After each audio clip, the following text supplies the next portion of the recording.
जय श्री राम दोस्तों। हमारी आज की कहानी है बहू का षड्यंत्र। गहरी सोच में डूबी 28 साल की माया अपने कमरे में आराम से कुर्सी पर बैठी गहराई से अपनी जिंदगी के ताने बाने का कोई खोया हुआ सिरा खोजने में लगी हुई थी कि अचानक उसके कानों में उसकी सासू माँ राधा जी की आवाज पड़ी। माया बेटा, माया, आराम कर रही हो क्या? नहीं माँ जी, बस ऐसे ही बैठी थी, माया ने उत्तर दिया। यह लो गुलाब जामुन खाओ और मुंह मीठा करो। राधा जी गुलाब जामुन का डिब्बा माया के सामने रखते हुए बोली। वह जानती थी कि उनकी प्यारी बहू माया को गुलाब जामुन बहुत पसंद है। डिब्बे में से माया ने एक गुलाब जामुन उठाते हुए बोला, माँ जी, यह गुलाब जामुन किस खुशी में खिला रही हो? कहाँ से आया है यह डिब्बा?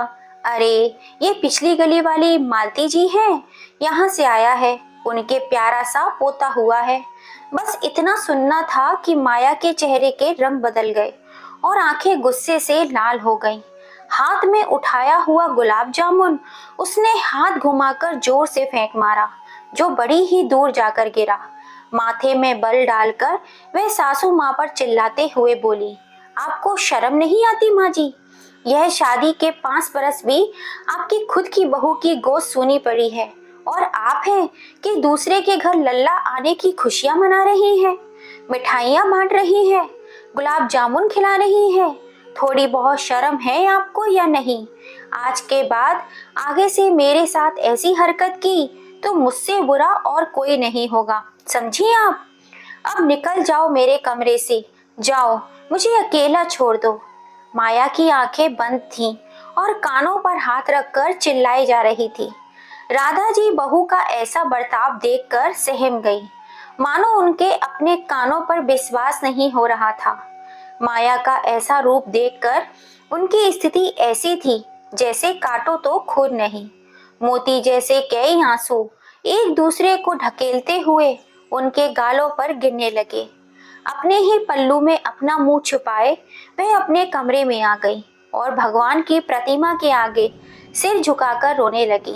तभी कमरे में राधा जी के पति लोकेंद्र कुमार जी प्रवेश करते हैं और राधा जी को ऐसा रोता हुआ देखते हैं तो हैरान रह जाते हैं। राधा, क्या हुआ? तुम ऐसे क्यों रो रही हो? क्या आज फिर बहू ने कुछ तुमसे कहा? कुछ नहीं जी, बस ऐसे ही आंख भर आई। राधा जी अपने आंसू साफ करते हुए कहती हैं। तो फिर बिना कारण तुम्हारी आंखों में ये आंसू कैसे? वे अपनी पत्नी को अपने पास बिठाकर उनका हाथ अपने हाथ में लेकर पूछते हैं, बताओ मुझे, कुछ ना छिपाओ। राधा जी रोते हुए अपने पति को सारी बात बताते हुए बोलती हैं, हमारी बहू की हालत क्या से क्या हो गई है। जो बहू बेटी की तरह हमारी सेवा करती थी, इतना मान सम्मान देती थी, हमारी एक आवाज पर दौड़ी चली आती थी, आज उसी बहू ने मेरे साथ इतना बुरा बर्ताव किया। लोकेंद्र जी बोले, माया के बदले हुए स्वभाव का आभास तो मुझे पहले काफी समय हो चुका था, परंतु वह ऐसा बर्ताव करेगी इसकी मुझे उम्मीद नहीं थी। राधा जी पति की बात पर बोलती हैं, मुझे दुख इस बात का नहीं है कि माया ने ऐसा बर्ताव किया, मुझे तो दुख माया की स्थिति देखकर होता है कि काश उसकी गोद भी हरी हो जाती, हमारा घर भी बच्चों की किलकारियों से गूंज उठता। पत्नी की बात का उत्तर देते हुए लोकेंद्र जी राधा जी को समझाते हुए बोलते हैं, परंतु राधा, यह सब मनुष्य के हाथ में कहाँ है, यह तो भगवान के हाथ में है। मैं भगवान से यही प्रार्थना करता हूँ कि माया को भी यह बात समझ में आ जाए कि समय से पहले और भाग्य से अधिक मनुष्य को कुछ नहीं मिलता। भगवान माया को धैर्य दे। चलो, तुम टेंशन मत लो, मैं अभी तुम्हारे लिए ठंडी ठंडी कुल्फी लेकर आता हूँ। वह कुल्फी लेने बाहर चले जाते हैं। लोकेंद्र जी और राधा जी के विवाह को 32 वर्ष हो चुके थे। अपने छोटे से आशियाने को बड़े स्नेह से संजोया था दोनों ने। लोकेंद्र जी एक विद्यालय में गणित के अध्यापक थे। क्या दिमाग पाया था उन्होंने! दिमाग था या कोई कैलकुलेटर या कोई कंप्यूटर।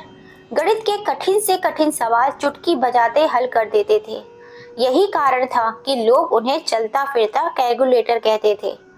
लोकेंद्र जी बड़े ही कड़क दृढ़ रूलों वाले व्यक्ति थे, परंतु दिल के बड़े पारदर्शी और दयालु व्यक्ति थे। उनकी दयालुता और नरम दिल का अंदाजा इस बात से लगाया जा सकता था कि विद्यालय से आने के बाद सप्ताह में 3 दिन गरीब बच्चों को गणित पढ़ाया करते थे, वो भी बिल्कुल मुफ्त।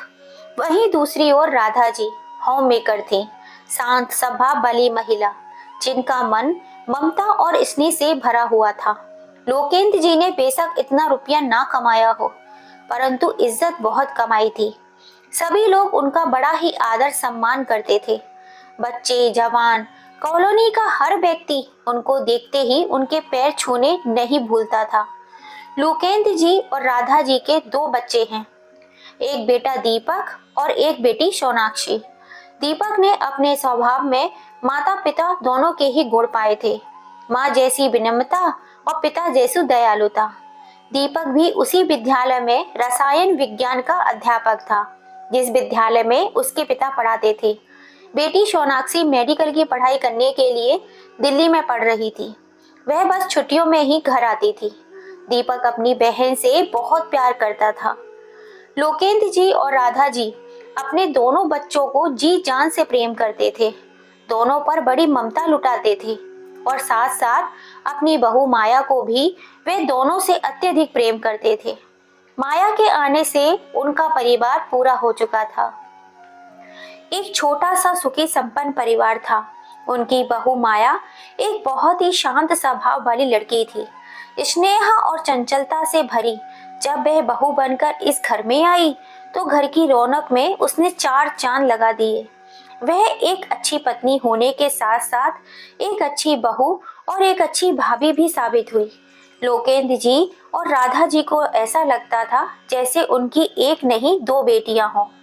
उसने बहू और बेटी दोनों की भूमिका बाखूबी निभाई। वह पतिव्रता होने के साथ साथ अपने सास ससुर दोनों की बहुत सेवा करती थी।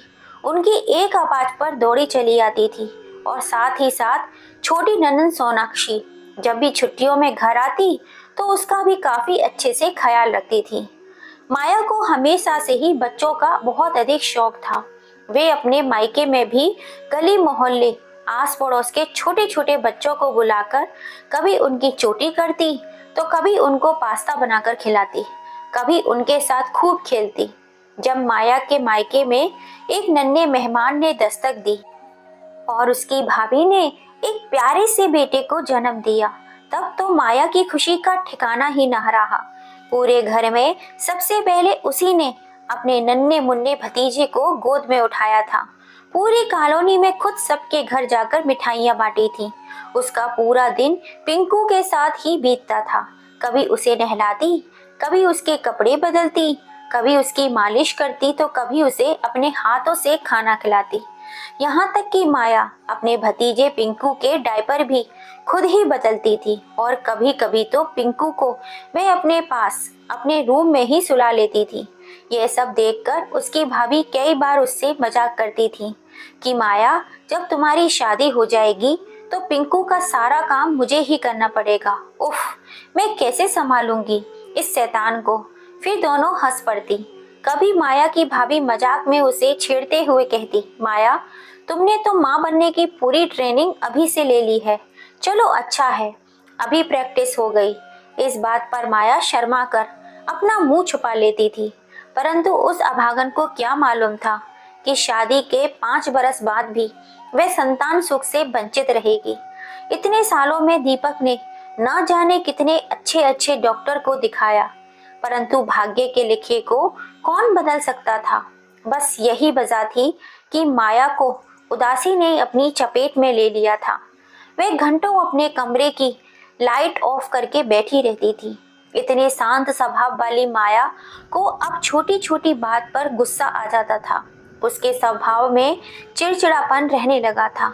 इसी कारण बस वह अपने माता पिता समान सास ससुर पर भी भड़क जाया करती थी। आज भी जब राधा जी उसके कमरे में गुलाब जामुन लेकर आई तो यही हुआ था, बल्कि आजकल तो उसका स्वभाव किसी सुपर फास्ट ट्रेन की गति के समान बदल रहा था। आजकल उसके चेहरे के हाव भाव भी बदले बदले नजर आते थे।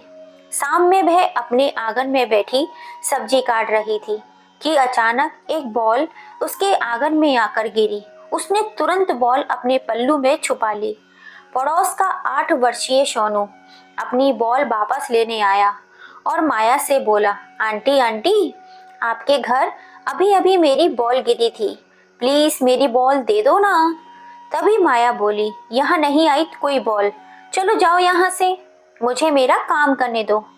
सोनू फिर रिक्वेस्ट करते हुए बोला, नहीं नहीं आंटी, मैंने देखा था, मेरी बॉल आपके आंगन में ही आकर गिरी थी, प्लीज आंटी दे दो ना, चाची मेरी बॉल। तभी राधा जी भी माया से सोनू की बॉल देने के लिए कहती हैं, क्योंकि उन्होंने भी बॉल के आंगन में गिरते हुए देखा था। इस पर माया राधा जी पर बरस पड़ती है और कहती है, माँ जी, आपको क्या लगता है कि मैं चोर हूँ जो मैंने इसकी बॉल छुपा ली है, या आपको लगता है मैं झूठ बोल रही हूँ? आप अपने काम से काम क्यों नहीं रखती हो? माया की बात सुन राधा जी चुप्पी साध लेती हैं और अपने कमरे में चली जाती हैं। उनके जाने के बाद माया अचानक उठी और सोनू का हाथ कस कर पकड़ उसे आंखें दिखाते हुए डरावनी आवाज में बोली, तुझे कहा ना यहाँ नहीं गिरी तेरी बॉल, अगर अब तूने मुझे परेशान किया तो तुझे ऊपर वाले स्टोर रूम में बंद कर दूंगी, वहां जो चुड़ैल रहती है फिर वे तुझे कुत्ता बना देंगी। बोल, बनना है तुझे कुत्ता, तुझे या नहीं? नहीं नहीं आंटी, मुझे बंद मत करिएगा, वहां मुझे बहुत डर लगता है चुड़ैल से, मुझे बोल नहीं चाहिए, मुझे छोड़ दो, मुझे मम्मी के पास जाना है। माया ने सोनू को छोड़ दिया। सोनू डर के मारे तुरंत वहां से भाग गया। काफी समय से माया ऐसा ही करती थी। किसी भी बच्चे का कोई भी सामान या खिलौना उसके घर गिर जाता, या कभी कपड़े उड़ते उड़ते आस पड़ोस के किसी बच्चे का कपड़ा उसकी छत पर आ जाता, या कभी कोई मेहमान अपने बच्चे का कोई सामान जैसे दूध की बोतल या कोई खिलौना गलती से उसके घर भूल जाता, तो माया उन्हें उठा लेती और तीसरी मंजिल पर बने पीछे की तरफ बने छोटे से स्टोर रूम में एक अलमारी में रख देती। और तो और, जब भी वह अपने मायके जाती तो अपने भतीजे पिंकू का कोई न कोई सामान या खिलौना सबकी नजरों से छुपाकर अपने बैग में रख लेती और अपने घर लाकर वहीं स्टोर रूम में रख देती। लोकेंद्र जी के घर का उसूल था, रात का खाना सब लोग साथ बैठकर ही खाते थे। आज माया सबको अपने हाथों से खाना डाल रही थी, परंतु खुद कुछ भी नहीं खा रही थी। जब राधा जी ने उसको कुछ खाते हुए नहीं देखा तो पूछा, माया बेटा, क्या हुआ, तुम खाना क्यों नहीं खा रही हो? माँ जी, मेरा अभी खाने का बिल्कुल भी मन नहीं हो रहा, ना ही मुझे भूख लगी है, अभी जब भूख लगेगी तब खा लूंगी, अभी आप लोग खा लीजिए। माया ने सासू माँ की बात का जवाब दिया। ठीक है बेटा, राधा जी बोली। खाना खाकर सब लोग अपने अपने कमरे में सोने के लिए चले गए। रात के करीब 12:30 बजे प्यास के कारण राधा जी की आंखें खुली।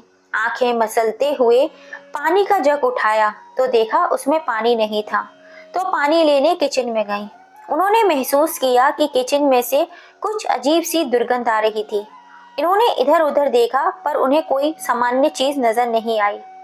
राधा जी ने पानी का जग भरा और किचन की लाइट बंद की और कमरे की ओर जाने लगी, परंतु अचानक उनके कदम तब रुके जब उन्होंने देखा कि किचन के पीछे वाले कमरे की लाइट जली हुई है। जब वह लाइट बंद करने के लिए कमरे के पास गई तो उन्हें रात के सन्नाटे में कमरे से कुछ आवाजें सुनाई दी। आवाज ऐसी थी कि जैसे कोई कुछ चबा चबा कर खा रहा हो। राधा जी पहले तो डर गईं। उन्हें लगा कहीं चोर तो घर में नहीं घुस आया, क्योंकि कमरा पीछे की तरफ था और उसका एक दरवाजा बाहर की तरफ भी बना हुआ था। धीमे धीमे कदमों से राधा जी आगे बढ़ी और दरवाजे में बने होल में झांक कर देखा, और जो देखा उसे देखकर वो दंग रह गई। उन्हें अपनी आंखों पर विश्वास नहीं हो रहा था। वह दबे पांव अपने कमरे में आ गई। उन्होंने बीच नींद में लोकेंद्र जी को जगाना जरूरी नहीं समझा। सोचा सुबह बात करती हूँ इस बारे में, परंतु काफी देर तक जो देखा उसके बारे में सोच सोच कर उनका दिमाग खराब हो रहा था। सुबह होते ही उन्होंने कल की घटना का वर्णन अपने पति से करते हुए कहा, आपको पता है, जब रात में किचन में पानी लेने गई तो मैंने पिछले कमरे में बहू को मांस खाते हुए देखा। लाम लेने भर से भी राधा जी को उल्टी आ रही थी, क्योंकि वह लोग शुद्ध शाकाहारी थे और माया भी एकदम शाकाहारी थी। पत्नी जी, आज तारीख क्या है? लोकेंद्र जी ने राधा जी से पूछा। जी, आज तो 1 जुलाई है। अच्छा, 1 जुलाई? मुझे लगा कहीं 1 अप्रैल तो नहीं, जो तुम मुझे सुबह सुबह अप्रैल फूल बना रही हो। लोकेंद्र जी ने हंसते हुए कहा। तो राधा जी बोली, क्या आप मेरी बात का विश्वास नहीं कर रहे? आप जानते हो ना, मैं कभी झूठ नहीं बोलती, मैं सच कह रही हूँ। मैंने खुद अपनी आंखों से माया को कल रात मांस खाते हुए देखा। आपको याद है, कल रात उसने खाना भी नहीं खाया था। और कल शाम जब आप मेरे लिए कुल्फी लेने गए थे, उसके कुछ देर बाद माया भी मुझसे किसी जरूरी काम का बोलकर बाहर गई थी, और फिर जब वापस आई तो उसके हाथ में एक काली थैली थी। मैंने ये सोचकर उससे कुछ नहीं पूछा कि कुछ सामान होगा, पर अब मुझे लगता है हो ना हो वो मांस ही लाई होगी। अरे राधा, हो सकता है वे सच में अपना कोई सामान लाई हो और रात में भी वह कुछ और ही खा रही हो। तुम्हें कैसे पता कि वह मांस ही था? लोकेंद्र जी ने पत्नी की बात को काटते हुए कहा। तो राधा जी ने भी कुछ और समझकर उन्होंने उस रात खुद अपनी आंखों से देखा दृश्य अपने दिमाग से निकाल दिया, यह सोचकर कि हो सकता है कि मैं ही गलत हूँ। दोपहर में माया खाना खाने के बाद अपने कमरे में आराम करने गई और सोने लगी, परंतु उसकी नींद उसकी सहेली निशा के फोन से टूट गई। क्या निशा, अच्छी भली नींद खराब कर दी तूने मेरी, माया ने उबासी लेते हुए निशा से कहा। निशा बोली, जो खुशखबरी देने के लिए मैंने तुझे फोन किया है, वह खुशखबरी सुनकर तू सच में सोएगी नहीं। माया ने भी उत्सुकता से पूछा, अब बता भी दे, क्या खुशखबरी है? तुझे याद है मेरी जेठानी की भाभी, जिसके बारे में मैंने तुझे एक बार बताया था, उस बेचारी को भी शादी के 7-8 बरस बाद भी बच्चे नहीं हुए थे। किस्मत किस्मत डॉक्टर को दिखाया, क्या क्या टोटके नहीं किए उसने, पर सब बेकार। लेकिन जब उसने तांत्रिक बाबा का बताया हुआ उपाय किया तो बस, फिर 2 माह के बाद ही उसकी गोद हरी भरी हो गई। उसने डॉक्टर के सारे चेकअप भी करवा लिए, माँ और बच्चा दोनों स्वस्थ हैं। निशा की बात सुन माया चहक उठी और बोली, क्या सच में वह माँ बनने वाली है तांत्रिक बाबा के उपाय से? निशा ने कहा, हाँ माया, हाँ, मेरी जेठानी का अभी सुबह ही फोन आया था यह खुशखबरी सुनाने के लिए। उन्होंने ही मुझे सच बताया। मैंने तांत्रिक बाबा का पता लगा लिया है। तू भी बाबा का बताया उपाय करके देख ले। भगवान ने चाहा तो जल्द ही तेरी गोद भी भर जाएगी। नन्ना मुन्ना तेरे आंगन में खेल रहा होगा। निशा की बात सुन माया बोली, निशा, तू ही मुझे उस तांत्रिक बाबा के पास ले चलना। तुझे तो पता ही है मेरी सास मुझ पर कितनी नजर रखती है, कितनी पाबंदियां लगाती है। निशा बोली, देख, तेरे साथ जाना तो मेरे लिए संभव नहीं है, परंतु इस बारे में तू अपनी सासू माँ से बात क्यों नहीं करती? तेरी सास तो तुझे कितना प्रेम करती है, जान देती है तुझ पर, और फिर पोता पोती का सुख तो उन्हें भी चाहिए। आखिरकार निशा माया की बात का उत्तर देते हुए कहती है। निशा की बात सुन माया बोली, बात तो तू ठीक कह रही है, चल फिर आज रात में माँ, बाबूजी और दीपक से इस बारे में बात करती हूँ। इतना कहकर माया फोन रख देती है और अब उसे इंतजार था रात का। रात में जब सब लोग खाना खाने के लिए आए तो मौका देखकर माया ने अपनी सासू माँ और बाबूजी को संबोधित करते हुए कहा, माँ, बाबूजी, वह आज मेरी सहेली निशा का फोन आया था। वह किसी तांत्रिक बाबा के उपाय के बारे में बता रही थी। उसकी जेठानी की भाभी माँ बनने वाली है, वरना वह भी मेरे तरह बच्चे की उम्मीद खो बैठी थी। क्यों ना हम भी बाबा से जाकर मिलें? माया की बात सुन दीपक तुरंत माथे पर बल डालते हुए बोला, क्या माया, तुम पढ़ी लिखी एजुकेटेड लड़की हो, किन अंधविश्वास बाबाओं के चक्कर में पड़ रही हो तुम। दीपक की बात पर राधा जी ने भी हाँ में हाँ मिलाते हुए कहा, हाँ बेटा माया, यह बाबा लोग बड़े ही पाखंडी किस्म के होते हैं। आज के युग में ऐसे पाखंडी लोगों पर विश्वास करना खतरे से खाली नहीं है। माया मन में आस लिए बोली, परंतु माँ जी, हम लोग इतने डॉक्टर्स को दिखा चुके हैं, जितने जतन कर चुके हैं, अगर एक बार बाबा का बताया हुआ उपाय भी कर लेंगे तो हो सकता है हमारी मुश्किल का हल निकल जाए। माया की बात सुन लोकेंद्र जी उसे समझाते हुए बोले, बेटा वही तो हम तुझे समझाने का प्रयास कर रहे हैं कि संतान होना या ना होना भगवान के हाथ में है। जब भगवान की कमी बड़े बड़े डॉक्टर्स साइंटिस्ट ना पूरी कर पाए तो ये पाखंडी बाबा लोग क्या करेंगे। बेटा माया, तुम चिंता मत करो, मैंने अपने एक सहयोगी से बात की है, उनकी बहू कनाडा में बच्चों की डॉक्टर है। हम लोग एक बार उनको दिखाएंगे, भगवान ने चाहा तो सब ठीक हो जाएगा। बेटा तुम भगवान पर आस्था बनाए रखो। जब माया की बात कोई नहीं सुनता, वह मन मसोस कर रह जाती है। सब लोग खाना खाकर अपने कमरे में चले जाते हैं और सो जाते हैं। अगर कोई जाग रहा होता है तो वह थी माया। मन ही मन खुद से बातें करते हुए कहती है, माँ जी और बाबूजी को तो क्या फर्क पड़ता है, उनके हैं ना दो दो बच्चे, संतान के सुख से तो वंचित मैं हूँ। और ये दीपक, यह तो मर्द है, इनको क्या पता माँ बनने की पीड़ा क्या होती है। आखिर सवाल तो सिर्फ औरत पर ही उठते हैं, सुनना तो औरत को ही पड़ता है। यहाँ कोई तेरी पीड़ा नहीं समझने वाले माया, तुझे खुद ही हिम्मत करनी पड़ेगी। एक बार बस घर में नन्ना मुन्ना या मुन्नी आ जाए, फिर सब लोग खुश हो जाएंगे और सबसे ज्यादा तो माँ और बाबूजी खुश होंगे, जो अब मेरा इतना विरोध कर रहे हैं। यह सब सोचते हुए माया सो जाती है। अगले दिन शाम में माया सासू माँ से अपनी सहेली के यहाँ जाने का बोलकर निशा के बताए हुए पते पर निकल पड़ती है। माया कई ऑटो वाले को रोककर काली पहाड़ी तक चलने के लिए पूछती है, परंतु कोई ऑटो वाला उस पते पर जाने को तैयार न हुआ। उनका कहना था कि यह जगह कुछ सही नहीं है।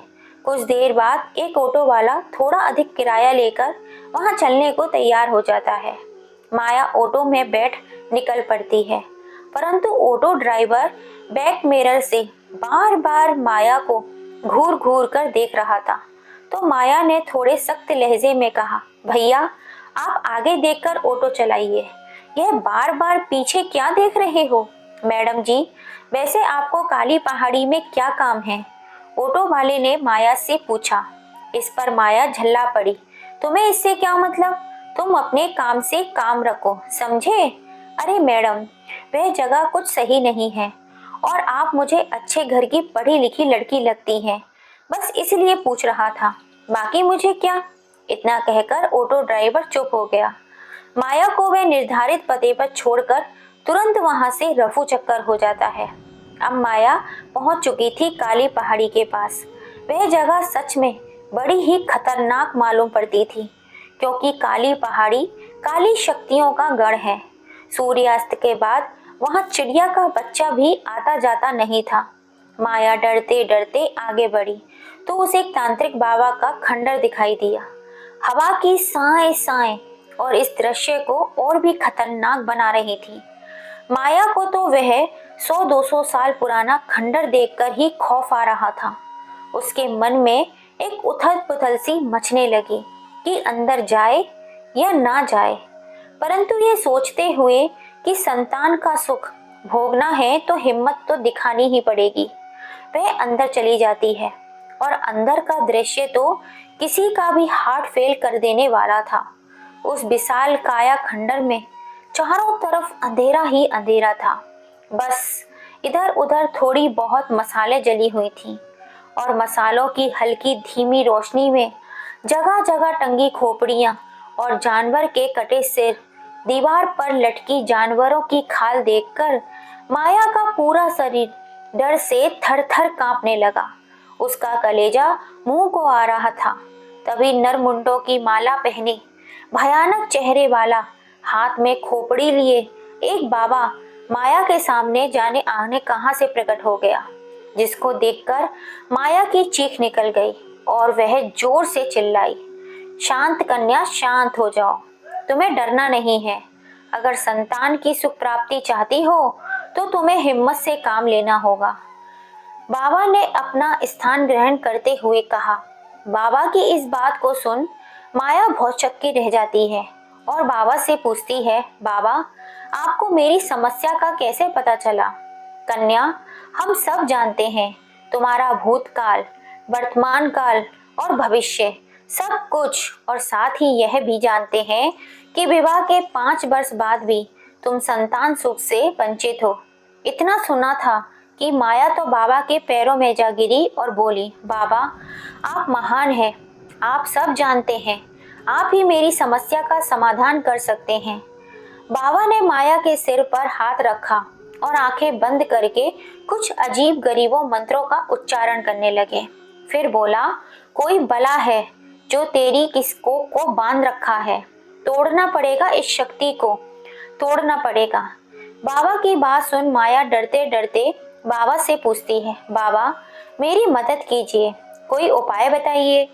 बाबा माया को एक काला धागा देते हुए कहते हैं, ये ले कन्या, इसे सुबह के 6 बजे से संध्या के 6 बजे तक, यानी सूर्य उदय से लेकर सूर्य अस्त तक तुझे अपनी पीठ पर बांधना है और यो मंत्र बताऊं, उस हर रात को अपने पति को सोने के बाद उसके सिर पर हाथ रखकर 1000 बार उच्चारण करना है। इसी मंत्र से वह काली शक्ति कमजोर पड़ेगी, इसी से तेरी समस्या हल होगी। माया ने कहा, बाबा क्या इतना करने से मेरी गोद हरी भरी हो जाएगी? बाबा दहाड़ते हुए बोला, नहीं कन्या, यह कोई एक दिन का कार्य नहीं है, समय लगेगा, इसमें बहुत ज्यादा समय लगेगा। धीरे धीरे उस शक्ति को तोड़ना होगा। तुझे महाशिवरात्रि की रात तक प्रतीक्षा करनी होगी। तब तक इस मंत्र का जाप और जैसा मैं कहूँ वैसा करती जा कन्या।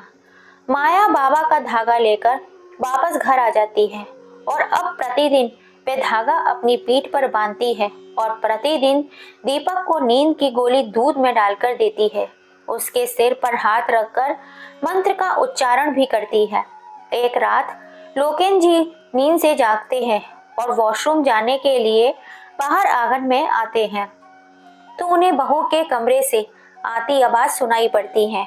वह दबे पांव बहू के कमरे की तरफ जाते हैं और दरवाजे के बाहर कान लगाकर खड़े हो जाते हैं। सुनाई पड़ता है कि बहू अजीब से मंत्रों का जाप कर रही थी।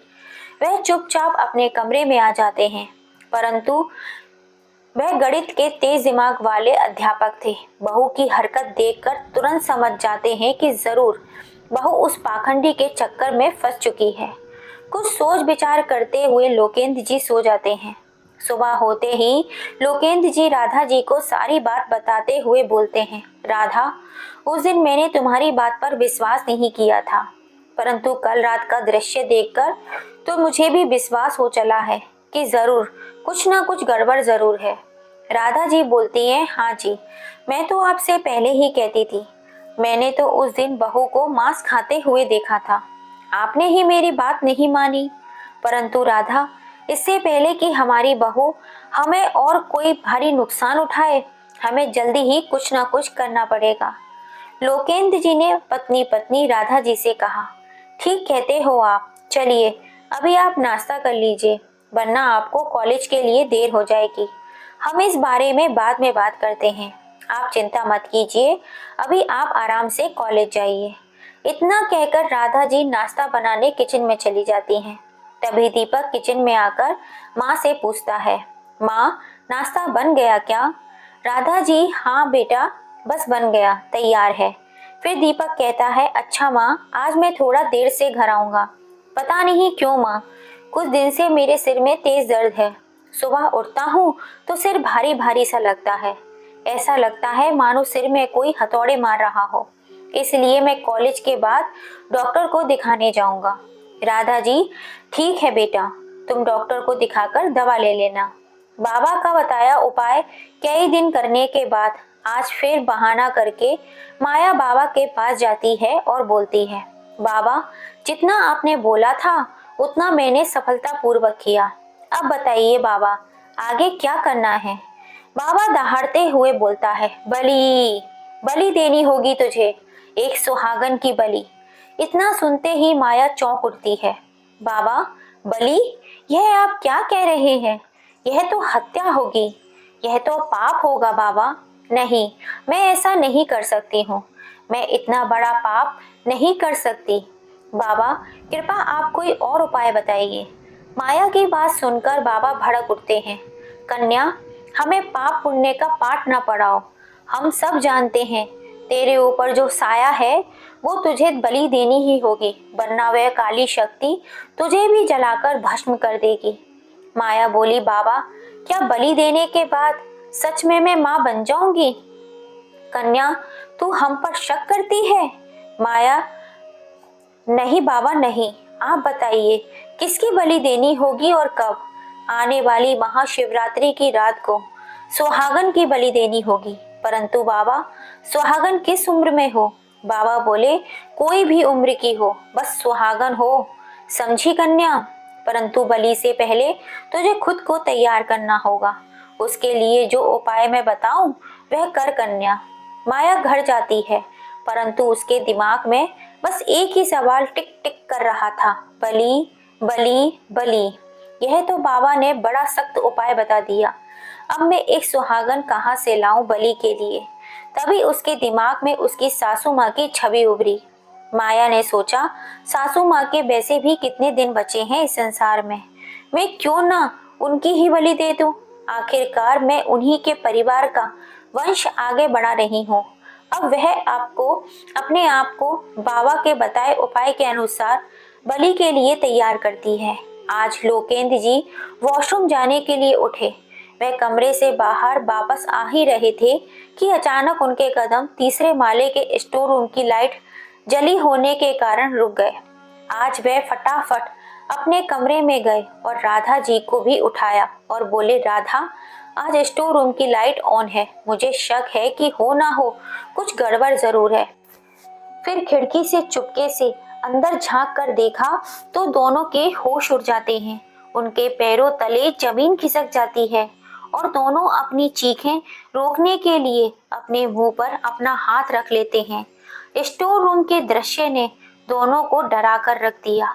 माया काले कपड़ों में, खुले बालों के साथ, माथे पर लंबा सा टीका लगाए हुए एक घेरे के अंदर बैठी हुई थी। उसके बीचों बीच एक मटके में आग जल रही थी और पास में कंकालों की खोपड़ियां और ना जाने क्या क्या अजीबोगरीब चीजें रखी हुई थी और माया आंखें बंद करके किसी मंत्र का जाप करने में लगी हुई थी।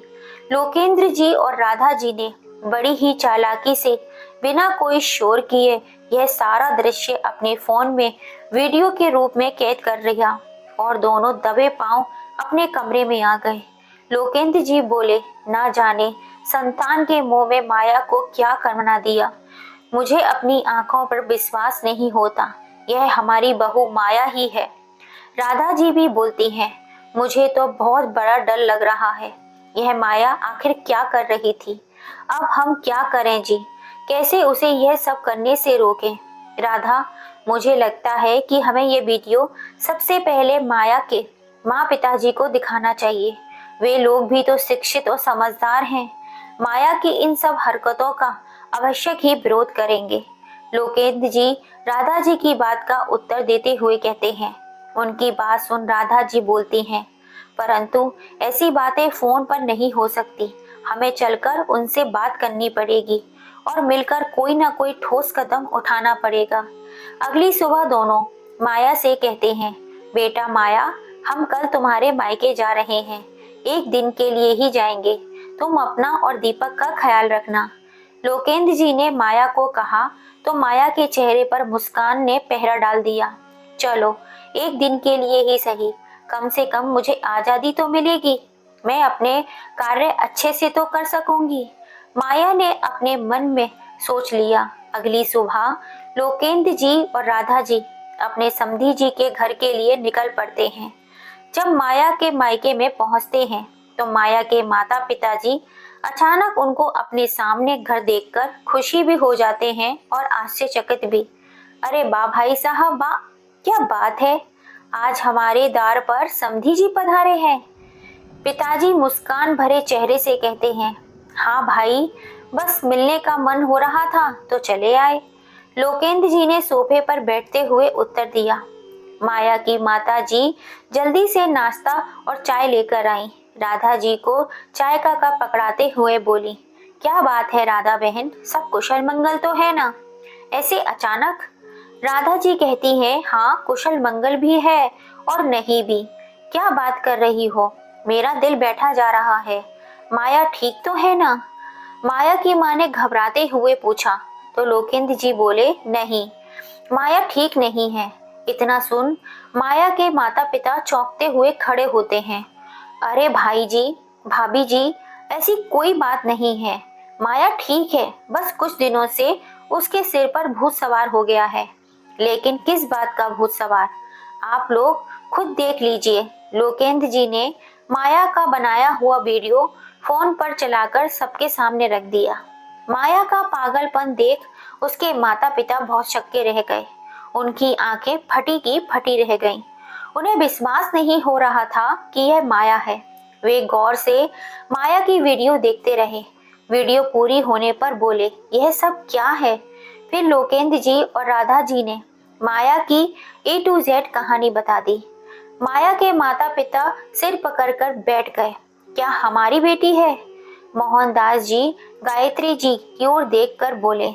गायत्री जी भी कहने लगी कि हमें अपनी आंखों पर विश्वास नहीं हो रहा कि माया यह सब कैसे कर रही है। ऐसे तो संस्कार नहीं दिए थे हमने अपनी बेटी को। गायत्री जी की आंखों में आंसू आ जाते हैं। राधा जी उन्हें तसल्ली देते हुए कहती हैं कि हमें भी विश्वास नहीं हो रहा था माया के पागलपन का। लोकेंद्र जी बोलते हैं कि हम आपको परेशान करना नहीं चाहते थे, लेकिन यह बात छुपाने वाली भी नहीं तो थी। इसमें माया की जान को भी नुकसान हो सकता है। आपने बिल्कुल ठीक किया लोकेंद्र जी, जो आप हमें बताने चले आए। लेकिन इसका उपाय क्या है? अब इसे इस भ्रम जाल से बाहर कैसे निकाला जा सकता है? मोहनदास जी ने विचार पूर्वक पूछा तो लोकेंद्र जी बोले कि हमें कुछ तो करना ही पड़ेगा हमारी बच्ची को बचाने के लिए। हम कुछ भी करने को तैयार हैं। मैंने इसका एक तोड़ निकाल लिया है। लेकिन क्या? मोहनदास जी और गायत्री जी एक साथ बोले।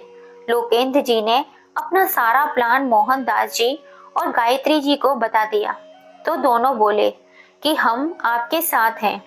आप जो भी करोगे उसमें हम आपका पूरा सहयोग करेंगे। लोकेंद्र जी बोले, ठीक है, हम सुबह निकल जाएंगे जिस टाइम माया सोती रहती है। एक दिन और एक रात माया के घर गुजार लेने के बाद अगली सुबह लोकेंद्र जी के घर आ जाते हैं। दीपक माया को सोता देख खुद नाश्ता पानी लेकर कॉलेज के लिए निकल पड़ता है। माया के माता पिता चुपके से घर के अंदर आकर गेस्ट रूम में चले जाते हैं, जो कि किसी गेस्ट के आने पर ही खुलता था। उनका खाना पीना सब कुछ लोकेंद्र जी और राधा जी उन्हें वहीं देकर आ जाते थे। माया को अपने माता पिता की भनक तक न लगी कि वह इसी घर में है, क्योंकि वह आजकल वैसे भी अपने ही अधेड़ बुन में लगी हुई थी। जब दीपक आया तो उसके पिताजी ने उसे कमरे में बुलाया और माया की वही वीडियो दिखा दी। दीपक भी माया को देख अचंभित रह गया। गुस्से से लाल माया के पास जाने लगा तो राधा जी ने उसे हाथ पकड़कर रोक लिया और दोनों माता पिता उसे ऊपर स्टोर रूम में ले गए। उसने अपने सास ससुर को स्टोर रूम में देखा तो उसके होश उड़ गए। इससे पहले वे कुछ और बोल पाता, उसके पिताजी ने उसे सब समझा दिया। तब उसे समझ में आ गया कि रात में मुझे माया दूध में नींद की गोली देती थी। वह सब प्लान समझ जाता है, तभी वह मुझसे बात नहीं करती थी। उसका पूरा फोकस अपनी गतिविधियों पर था। खाना दीपक की माँ दीपक को खिला देती थी, लेकिन दूध देने का काम माया ही खुद करती थी। आज माया ने अपने सास ससुर को भी दूध दिया था, जो कि माया के कमरे से बाहर जाते ही राधा जी किचन में जाकर उसे फेंक आई। माया दीपक के लिए भी दूध लेकर गई थी, तो दीपक ने दूध का गिलास पकड़ा और फोन के बहाने दूध भी बाहर लेकर आ गया और उसे गमले में डाल दिया। दीपक माया से बहुत प्यार करता था। वह किसी भी कीमत पर माया को खोना नहीं चाहता था। इसीलिए वह भी अपने माता पिता के साथ उस प्लान का हिस्सा बन गया और वापस अपने कमरे में आकर सोने का नाटक करने लगा। उसको सोता देख माया ने राहत की सांस ली और अपने काम में लग गई। घर के पीछे छोटा सा गार्डन था जिसमें जाकर फोन पर बात करने लगी। दीपक और उसके माता पिता, माया के माता पिता सब एक दीवार से सटकर माया की बातें सुनने लगे। बाबा, आज हमारी गतिविधियों का आखिरी दिन है। बाबा, आज महाशिवरात्रि की रात है और बलि के लिए मुर्गा भी तैयार है। लेकिन बाबा, मुझे बहुत डर लग रहा है। बलि देने के बाद मुझे संतान सुख की प्राप्ति आवश्यक हो जाएगी ना। उधर से बाबा ने फोन पर माया को अपनी बातों में फंसा लिया। ठीक है बाबा, आप अपने शिष्य को भेज देना। बस थोड़ी देर में मैं अपनी सास को बाहर लेकर आऊंगी। माया की बातें सुनकर गायत्री जी और राधा जी की चीख निकलने लगी। तुरंत उनके पतियों ने उनके मुंह पर हाथ रख लिया और उन्हें जल्दी से अपने साथ घर में अंदर घुसा कर ले गए। माया के आने से पहले ही उसकी माँ और उसकी सास ने अपनी अपनी जगह बदल ली। राधा जी स्टोर रूम में और गायत्री जी राधा जी की जगह तिरछी होकर लेट गई। माया ने भी अपने प्लान के मुताबिक सबको नींद की गोली दी हुई थी। उसने फिर एक बार दीपक को कमरे में जाकर देखा। दीपक जल्दी से जाकर अपनी जगह सोने का नाटक करने लगा। दीपक को सोता देख उसे तसल्ली हो गई।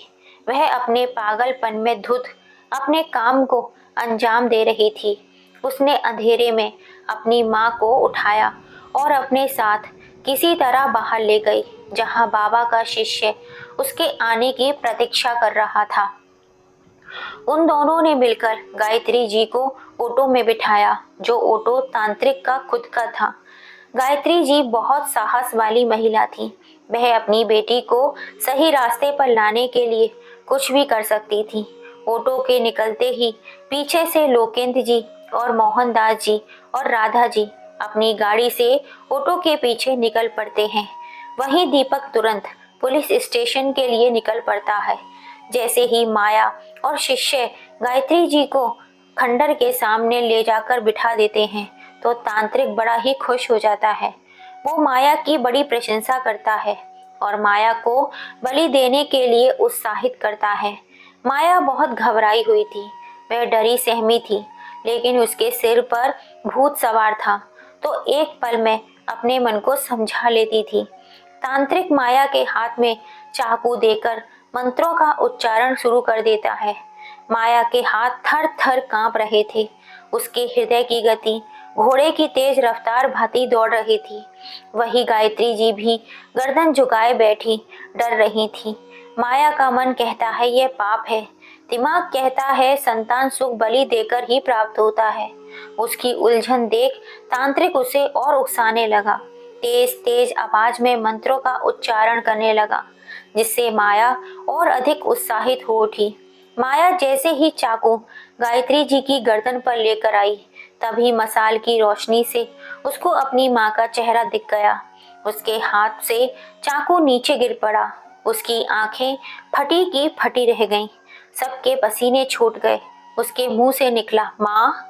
गायत्री जी ने माया को एक जोरदार तमाचा डर डाला तो तांत्रिक भी चौंक उठा और माया के हाथ में चाकू नीचे गिरा देख क्रोधित हो उठा। उसने कहा, ए कन्या, इस चाकू को उठा और बार कर। समय निकलता जा रहा है। आज बलि नहीं दी तो कभी नहीं दे पाएगी और उम्र भर संतान सुख से वंचित रहेगी। नहीं, मैं बलि नहीं दूंगी। यह मेरी माँ है। तांत्रिक और अधिक क्रोधित हो उठा। तुझे इस बात से कोई मतलब नहीं है कि यह कौन है, सास है या माँ है। चाहे सास हो या माँ हो, तुझे बलि देनी ही पड़ेगी। नहीं, मैं नहीं दूंगी बलि। तांत्रिक ने क्रोध में आकर जैसे ही नीचे से चाकू उठाया, गायत्री जी की गर्दन पर वार करने ही वाला था, परंतु लोकेंद्र जी और मोहनदास जी, राधा जी सब वहां पहुंच जाते हैं। तांत्रिक के हाथ से चाकू नीचे गिर जाता है। उसे और उसके शिष्य को पुलिस हिरासत में ले लेती है। इधर गायत्री जी फिर से एक तमाचा माया को जड़ देती हैं और एक तमाचा मोहनदास जी भी माया को जड़ देते हैं। यह दिन देखने के लिए तुझे जन्म दिया था हमने, तूने हमारा सिर शर्म से झुका दिया। मोहनदास जी बोले तो गायत्री जी बोली कि एक बच्चे की ख्वाहिश में तू इतना गिर जाएगी, हमने अपने कभी सपने में भी नहीं सोचा था।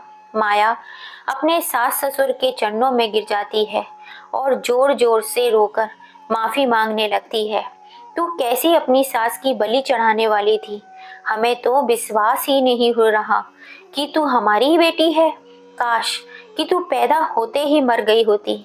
अगर हमें ये सब कुछ समय पर पता न चलता तो आज राधा जी अपनी देवी समान सास को तू खा गई होती। गायत्री जी रो रो कर गुस्से से बोले जा रही थी। दीपक भी एक तरफ खड़ा सारा नजारा देख रहा था। मम्मी पापा मुझे माफ कर दीजिए। राधा जी और लोकेंद्र जी माया को अपने चरणों से उठाते हैं। बेटा, जैसे तुझे संतान सुख प्राप्त नहीं हुआ, वैसे हमें भी तो पोता पोती का सुख से वंचित हैं। यह तो सब भगवान की देन है। राधा जी ने बड़े प्यार भरे स्वर में बोला तो लोकेंद्र जी बोले, अब तुम अपनी आंखों से देख चुकी हो ना इस पाखंडी बाबा की सच्चाई। हमने तुम्हें मना किया, फिर भी तुम नहीं मानी। आज मैंने सही समय पर सही निर्णय ना लिया होता तो मैं अपनी पत्नी को खो चुका होता और तुम्हें जेल हो जाती। तुम्हारे एक गलत कदम से हमारा घर बर्बाद हो जाता। माँ, बाबूजी, आज मैं खुद की नजरों में गिर गई हूँ। मैंने ऐसा पाप किया है जिसकी माफी नहीं है। मैं इतनी अंधी हो चुकी थी कि यह भी नहीं देख पाई कि मैं क्या कर रही हूँ। मेरे माता पिता ने इतने अच्छे संस्कार दिए, मैंने सब मिट्टी में मिला दिए। मैं किसी के भी लायक नहीं हूँ, किसी के भी नहीं। माया बहुत रो रही थी। राधा जी ने उसे अपने सीने से लगा लिया। बेटा, अब चुप हो जाओ। बच्चे नादानी में ना जाने कैसे कैसे कदम उठा लेते हैं, तो बड़ों का फर्ज होता है उन्हें सही राह पर लाना। तुम्हें गलती का एहसास हो गया, यही हमारे लिए काफी है। माया अपने माता पिता से भी माफी मांगती है। सब घर जाते हैं। उसके माता पिता उसे माफ तो कर देते हैं, लेकिन उससे दूरी बना लेते हैं। कहते हैं इसके लिए यही सजा है, अब जब हम इससे दूर रहेंगे। माया बहुत रोती है, लेकिन मोहनदास जी और गायत्री जी अपने फैसले पर अटल रहते हैं। उधर पुलिस उस ढोंगी से सब उगलवा लेती है तो पता चलता है वह सुहागन की बलि देकर उनका रक्त काली शक्तियों के शैतान के चरणों में चढ़ाकर काली शक्तियां प्राप्त करना चाहता था। उसे आजीवन कारावास की सजा सुनाई जाती है। माया अपने किए पर बहुत शर्मिंदा थी। वह ना तो खुद से और ना ही किसी और से नजरें मिला पा रही थी। राधा जी और लोकेंद्र जी ने एक छोटी बच्ची गोद लेने का निर्णय लिया। वह अनाथ आश्रम से 3 माह की बच्ची गोद ले आते हैं, जिसे देख माया बहुत खुश हो जाती है और उसे अपने सीने से लगाकर बहुत रोती है। माया उसका नाम रोशनी रखती है और अब वह पूरा दिन रोशनी के कार्य में व्यस्त रहती है। उनका घर रोशनी की किलकारियों से गूंज उठा था। माया रोशनी को इतना प्यार करती थी कि कोई सगी माँ भी ना कर सके। फिर पूरे 1 साल बाद भगवान ने माया की माँ बनने की इच्छा को भी पूरा कर दिया। जब पता चला माया माँ बनने वाली है तो माया जिद पर अड़ गई। उसके माता पिता भी उसकी इस खुशी में शामिल हो गए। 9 माह बाद उसने एक प्यारे से लल्ला को जन्म दिया, जिसका नाम उसके दादाजी ने वंश रखा। अब माया की गोद में 2 बच्चे थे। उसकी गोद में लल्ला आने के बाद भी माया ने रोशनी के प्यार में कभी कोई कमी नहीं रखी। पहले रोशनी, बाद में वंश। अब लोकेंद्र जी और राधा जी अपने परिवार को देख गदगद हो उठे थे।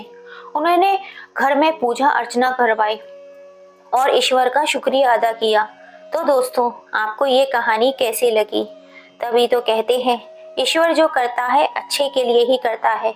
देर जरूर होती है पर अंधेर नहीं होती। कभी भी किसी भी वजह से तांत्रिक बाबाओं के चक्कर में ना पड़े। ये हमेशा घर को बर्बाद करते हैं। और बच्चा होना ना होना ये सब भगवान की देन है, किसी तांत्रिक बाबा की नहीं। कहानी पसंद आई हो तो इसे ज़्यादा से ज़्यादा अपने फैमिली फ्रेंड में शेयर कीजिएगा, लाइक कीजिएगा, सब्सक्राइब कीजिएगा। फिर मिलेंगे ऐसी ही किसी कहानी के संग। जय श्री राम दोस्तों।